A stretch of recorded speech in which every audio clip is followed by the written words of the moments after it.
आपण मानक स्वागत करुच्ची संजय स्टडी चैनल। तो आपण मानक ए भिडटी बहुत बड़ अपडेट सहित एवं बहुत बड़ इनफॉरमेशन रहिबो। निश्चिंत आपण माने भिडटी को देखंतु प्रथम शेष पर्यंत देखंतु जहाँफल कि सठिक इनफॉरमेशन आपण मानक मिल पारिबो। तो देखिबा प्रथमे आम साम साइट को जीवा कौन रही अपडेट कहीं आमर थंबनेल रे अछि कौन आज मिलिबो लास्ट चांस आउ 30 तारीख पर अर्थात आज परठू आपण माने एडमिशन करि परिबे नाही। कौन रही वीडियो तात्पर्य आसंतु आम देखिबा। आम साम्स ओडिशा उपरे क्लिक करिबा। साम्स ओडिशा उपरे क्लिक कला परे आपण मानकर एई भली गोटे इंटरफेस खोली जिवो। ओडिशा विजन एठी आपण माने भूल को ठीक करिवे एवं आपण माने जेहेतु सिटी करूछंती डीएलडी उपरे क्लिक करिवे। डीएलडी उपरे क्लिक कला परे आपण माने देखि पारुथिबे एठी आपण मानकर बहुत गुडी अपडेट रहिछि। List qualified disqualify under Santali quota. Next आपणकर पीएच कैंडिडेट एमकेसीजी मेडिकल रे बरहमपुर रे आपण मानकर रहिछि।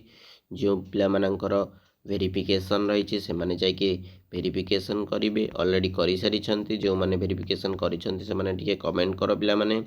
नेक्स्ट तुम मानकर जदि हमें देखिबा व्यू मोर ऊपर की डेट्स ऊपर जाके देखिला परे आपण माने देखि पारुथिबे हमर जहाँ भी सिटी रो अपडेट गुडी को रहितला एठारे ही उपलब्ध अछि।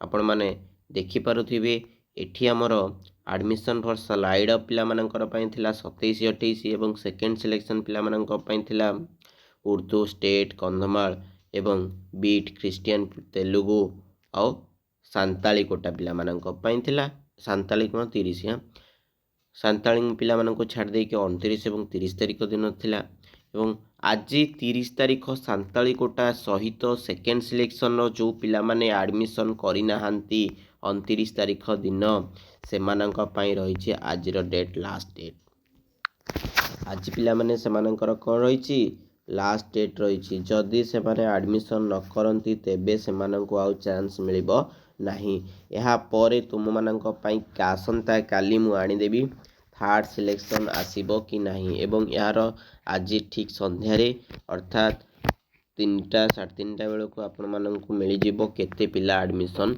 कले। ठीक अछि जदि वीडियो टी किछि इन्फॉर्मेटिव लागि थाए तबे लाइक कमेंट शेयर एवं सब्सक्राइब करिया सहित पाखर थिबे बेल आइकन को ऑन कर दियंतु। तो पिला माने जे माने एडमिशन करिना हो second selection list merit list रे ना आसीछि इंटीमेशन लेटर मध्ये आसी जाइछि किंतु एडमिशन करिना हो तो जल्दी आपण माने एडमिशन करि नियंतु। Thank you for watching.